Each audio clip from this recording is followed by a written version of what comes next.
ओम शांति। आइए सुनते हैं प्यारे बाप दादा की 29 मई 2023 की साकार मुरली के मधुर महावाक्य। मीठे बच्चे, 20 नाखूनों का जोर दे पुरुषार्थ करो और बाप से पूरा वर्षा लो। धारणा कर दूसरों को कराओ। प्रश्न: तुम बच्चों को किस बात का कदर हो तो बहुतों के कल्याण के निमित्त बन सकते हो? उत्तर: बाप ने जो इतने सुंदर सुंदर मेडल्स, बेज बनवाए हैं, इनका तुम बच्चों को बहुत कदर होना चाहिए। यह बेज ही तुम्हारी सच्ची गीता है। इस पर तुम सृष्टि के आदि मध्य अंत का राज किसी को भी समझा सकते हो। तुम्हारे पास यह निशानी सदैव होनी चाहिए। बाबा ने बहुत ख्यालात से यह चीज़ें बनवाई है। इनकी बहुत महिमा निकलेगी। गीत बजा है माता ओ माता। ओम शांति। अभी बच्चों ने गीत सुना क्योंकि सम्मुख बैठे हैं। यह भी जानते हो हम सबकी माता है जगत अम्बा, परंतु सारा जगत तो पहचान नहीं सकते हैं। भारत में ही जगत अम्बा का चित्र है और उसकी महिमा भी यहाँ है। विलायत आदि तरफ फिर शिव की जास्ती महिमा है क्योंकि वह सबका फादर है। यहाँ फिर जगत अम्बा है। अब जगत अम्बा को भी जन्म किसने दिया? जरूर कहेंगे जगत अम्बा को भी रचने वाला बेहद का बाप है। पीछे माता आई है। माता की कितनी महिमा है। हो तो तुम सब माताएं। वंदे मातरम कहते हैं। कन्याएं फिर माता बनती है। तो यह महिमा है जगत अम्बा की। तुम बच्चों को जगत अम्बा की बायोग्राफी का पूरा पता है। तुम जगत अम्बा के मंदिर में जाएंगे तो कहेंगे यह सब चैतन्य में बैठी है। विशेष बुधवार के दिन मम्मा की महिमा की जाती है। शिव बाबा का दिन है सोमवार। उसे सोमनाथ भी कहते हैं। सोमवार के दिन शिव पर लोटी भी चढ़ाते हैं। लोटी तो शिव पर रोज चढ़नी चाहिए, खास सोमवार को क्यों? कोई कोई दिन मुकर्रर हैं तो उसका भी तुम अर्थ समझते हो। रुद्र नाम, सोमनाथ नाम, श्रीनाथ नाम क्यों रखा है? तुम बच्चे जानते हो बबूल के कांटे होते हैं। कांटों को फूल बनाने वाला वह बाप ही है। अभी तुम अर्थ समझते हो। महिमा सारी भारत में ही है। यहाँ ही आते हैं। क्राइस्ट की कृष्ण के साथ भेंट करते हैं। क्राइस्ट का छोटा रूप बनाकर निकालते हैं। ताज भी उनको देते हैं, परंतु उनको ताज तो मिला नहीं है। हर एक अपने धर्म की बड़ाई करते हैं। हिंदू धर्म वाले ही अपने धर्म की बड़ाई नहीं करते हैं। धर्म में ताकत है। अभी हम बाबा से कितनी शक्ति लेते हैं।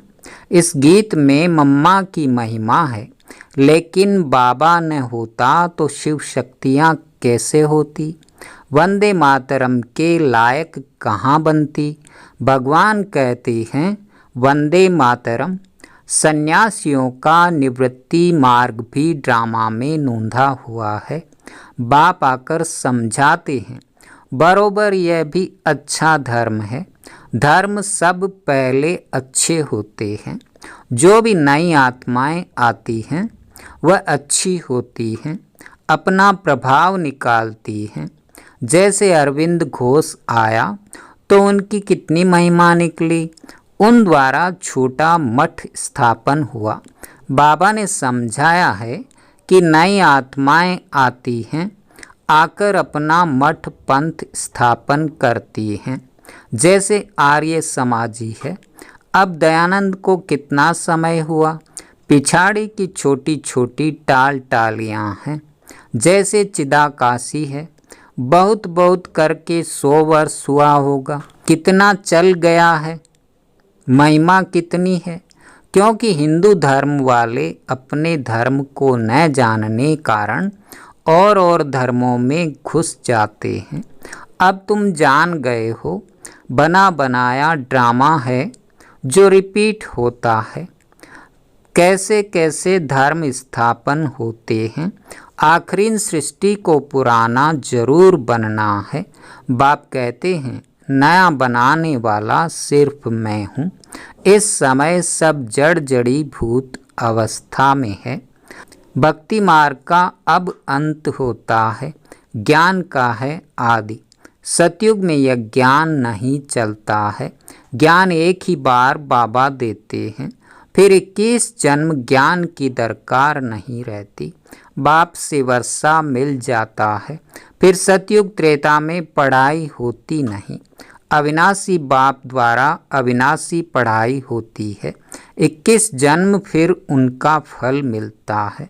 मनुष्य जो पढ़ते हैं वह एक जन्म के अल्पकाल सुख के लिए, फिर पढ़ना नहीं होता है। हर एक अपने सुख की प्रारब्ध बनाते हैं। लौकिक संबंध में तो सिर्फ बाप और दादे से ही बच्चों को वर्षा मिलता है। यहाँ बाबा कहते हैं मेल फीमेल दोनों ही मेरे से वर्षा ले सकते हैं, अपने पुरुषार्थ अनुसार। नंबरवार तो है ना। बाप दादा आज सभा में अपने बगीचे से भिन्न भिन्न फूलों की टोकरी भरकर ले आए हैं। अब देखो ये फूल है मम्मा, सितार भी सरस्वती को ही देते हैं ना। बाबा के लिए फिर यह गुलाब का फूल ठीक है। तुम भी हर एक अपने को समझ सकते हो कि हम कितनी सुगंध वाले हैं। बागवान है शिव बाबा, हम उनके माली ठहरे। बागवान एक ही बाबा है। तुम जानते हो हमको बाबा फूल बना रहे हैं। बलिहारी जगत अम्बा की व जगत पिता की नहीं, बलिहारी तो शिव बाबा की है। वह अगर नहीं होता तो इनकी महिमा कैसे होती। शिव बाबा की याद से ही इतना ऊंच मर्तबा मिलता है। वह ऊंचे ते ऊंच भगवान रहते भी हैं परम धाम में। अच्छा कहते हैं लक्ष्मी भगवती नारायण भगवान, वह भला कहाँ के रहने वाले हैं। यहाँ मनुष्य सृष्टि के रहने वाले हैं। उन्हों को ऐसा ऊंचा किसने बनाया। तुम अब बन रहे हो ना। सृष्टि का रचयिता तो बरोबर बाप ही है। भगवान भगवती सरनेम हो जाता है। जैसे बैरिस्टर से पैदा हुए तो वह बैरिस्टर का सरनेम चलेगा। लक्ष्मी नारायण तो है महाराजा महारानी, पहले प्रिंस प्रिंसेज तो बनना ही है। तो मनुष्य सृष्टि में ऊंचे ते ऊंच लक्ष्मी नारायण ठहरे। श्री श्री 108 जगत गुरु यह महिमा है शिव बाबा की। 108 की माला बनती है, वह माला ऊंचे ते ऊंच है। वह फिर विष्णु की माला गाई जाती है। रुद्र माला भी है, फिर रुद्र माला ही विष्णु की माला बनती है। गाया भी जाता है रुद्रमाला और भक्तमाला। उनका भी अर्थ कोई नहीं जानते हैं। भक्तमाला का भी पुस्तक है, रुद्रमाला की तो गीता है। तो बाप हर एक बात अच्छी रीति बैठकर समझाते हैं। चित्र भी बाबा ने बनवाए हैं समझाने लिए। बाबा ने लॉकेट बैज भी बनवाए हैं, एक तरफ त्रिमूर्ति दूसरे तरफ श्री कृष्ण। ये चित्र तो बहुत अच्छा है, इन पर तुम बहुत सर्विस कर सकते हो। गवर्नमेंट से इनाम मिलता है। बाबा ने तुम्हारे लिए मेहनत कर लॉकेट बेज बनाया है, फर्स्ट क्लास चीज़ है। लॉकेट दिखाकर बोलो आओ हम सारे सृष्टि का राज इससे आपको बतावें।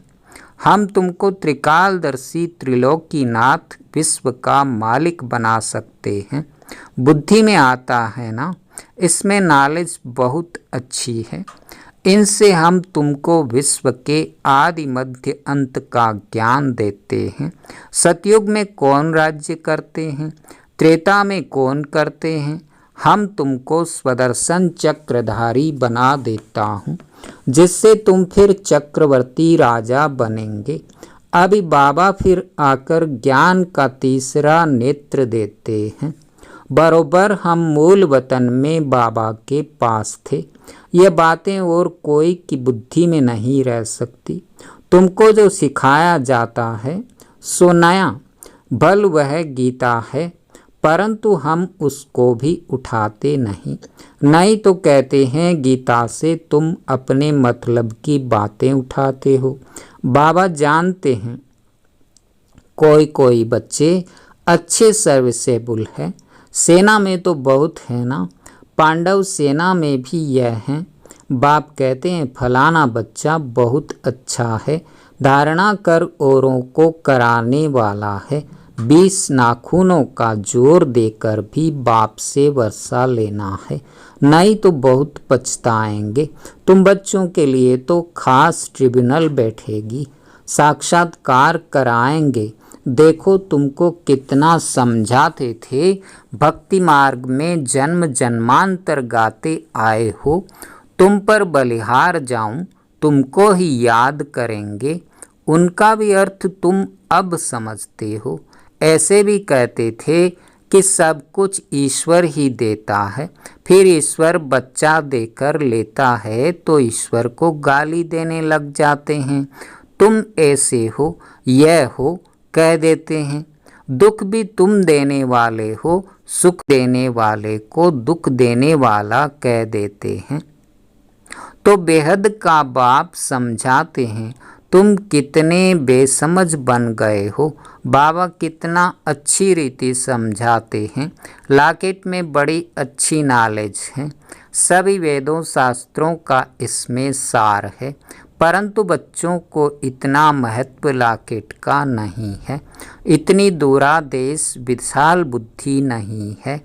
लॉकेट में त्रिमूर्ति है और नीचे में लिखा है गॉड फादरली बर्थराइट। कहते भी हैं गॉड फादर परम पिता। फादर जरूर कहेंगे, फादर का अर्थ है ही हम उनके बच्चे हैं, भक्त भगवान के बच्चे हैं। ऐसे नहीं कि भक्त भगवान हैं, भगवान को ही भक्ति मार्ग में ले आते हैं। फिर भक्ति मार्ग वालों को भक्ति का फल कौन देगा, परंतु सिवाय समझाने कोई समझ न सके। लिटरेचर से भी कोई मुश्किल समझ सकते हैं, तुम लॉकेट से भी समझा सकते हो। यह ऊंचते ऊंच गॉड फादर। हम तुमको गॉड फादर के जीवन का रहस्य बता सकते हैं। जो सभी का गॉड फादर है वह क्या कर्तव्य करते हैं जिस कारण उनको फादर कहा जाता है, गॉड फादर कहा जाता है। और फिर एडम ईव, आदम बीबी, ब्रह्मा सरस्वती को कहेंगे गॉड फादर। उन्हों द्वारा रचना रचते हैं। वह गॉड फादर है सभी आत्माओं का बाप। यह है प्रजापिता, हम आत्माएं उनके अविनाशी बच्चे। फिर चक्र में आते हैं तो यह है प्रजापिता ब्रह्मा, उनको ग्रेट ग्रेट ग्रैंड फादर कहा जाता है। शिव को ग्रेट ग्रेट ग्रैंड फादर नहीं कहेंगे, शिव को सिर्फ फादर कहेंगे। वह सब आत्माओं का बाप। मनुष्य सृष्टि का सिजरा बनेगा तो पहले पहले ब्रह्मा सरस्वती, फिर उनसे और वृद्धि होती जाती है।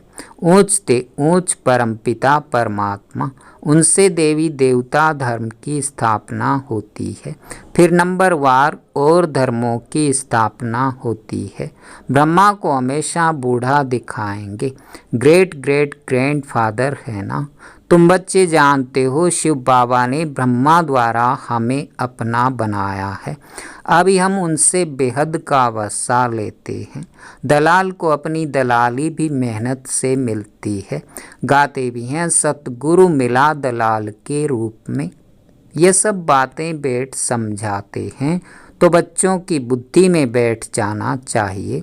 तुम समझा सकते हो हम इतने ब्रह्मा कुमार कुमारियां हैं। प्रजापिता ब्रह्मा का नाम मशहूर है। बाबा ने कार्ड भी बहुत अच्छे छपाए थे, उसमें सारी नॉलेज आ जाती है। बड़े ख्यालात से यह चीज़ें बनाई जाती है, परंतु इतना कदर नहीं है। मिलिट्री वालों को मेडल्स मिलते हैं, फिर यहाँ पहनते हैं ना। तुम्हारे पास तो एक ही मेडल है, उन्हों के पास तो भिन्न भिन्न मेडल्स में निशानियाँ होती हैं। यहाँ तुम्हारी एक ही निशानी है। कार्ड दिखाकर फिर वहाँ ही बैठ समझाना चाहिए। वह भी समय आएगा तुम्हारे इन मेडल्स की, कार्ड की बहुत महिमा निकलेगी। बाबा तो बहुत अच्छी रीति समझाते रहते हैं। कोई कोई बच्चे पूछते हैं बाबा योग कैसे लगाएं? लक्ष्य तो दिया हुआ है, वर्षा दादे से तुमको लेना है। लौकिक घर में तो सब वर्षा नहीं लेंगे, यहाँ तो सब हकदार हो। पहले देखो झाड़ के झाड़ आए, फिर उनसे कोई की टांग कट गई, कोई की बाँह कट गई। बाकी ब्राह्मण बनने वाले अपना वर्षा ले रहे हैं। ऐसे नहीं कि झाड़ स्वर्ग में नहीं आएगा, आएंगे सब, परंतु जो अच्छी रीति पढ़ते हैं वह विजयमाला में आएंगे, बाकी प्रजा में। हाँ, प्रजा में भी जो साहूकार बनना चाहें तो उसके लिए युक्ति मिल सकती है। प्रजा में भी बहुत साहूकार बन सकते हैं। राजाओं से भी साहूकारों के पास मिल्कियत बहुत रहती है। द्वापर से जब राजाओं को भी तंगी होती है तो फिर साहूकारों से कर्जा लेते हैं। अच्छा, मीठे मीठे सिके लधे बच्चों प्रति माता पिता बाप दादा का याद प्यार और गुड मॉर्निंग। रूहानी बाप की रूहानी बच्चों को नमस्ते। धारणा के लिए मुख्य सार। पहला, बाबा हमको वर्षा देने आए हैं तो 20 नाखूनों का जोर देकर भी बाप से पूरा वर्षा जरूर लेना है। दूसरा, शिव बाबा की याद से खुशबूदार फूल बनना और बनाना है। विशाल बुद्धि और दूरादेशी बन लॉकेट पर अच्छी रीति सर्विस करनी है। वरदान, अपने फीचर द्वारा अनेकों का फ्यूचर श्रेष्ठ बनाने वाले श्रेष्ठ सेवाधारी भव। बोलने की सेवा तो यथाशक्ति समय प्रमाण करते ही हो, लेकिन संगम युग का जो फ्यूचर फरिश्ता स्वरूप है वह आपके फीचर्स से दिखाई दे, तब सहज सेवा कर सकते हो। जैसे जड़ चित्र फीचर्स द्वारा अंतिम जन्म तक सेवा कर रहे हैं, ऐसे आपके फीचर्स में सदा सुख की, शांति की, खुशी की झलक हो तो श्रेष्ठ सेवा कर सकेंगे। आपके फीचर्स को देखकर कैसी भी दुखी, अशांत, परेशान आत्मा अपना श्रेष्ठ फ्यूचर बना लेगी। स्लोगन, भाग्य विधाता बाप को अपना सर्व संबंधी बना लो तो सर्व प्राप्तियों से संपन्न बन जाएंगे। ओम शांति, ओम शांति।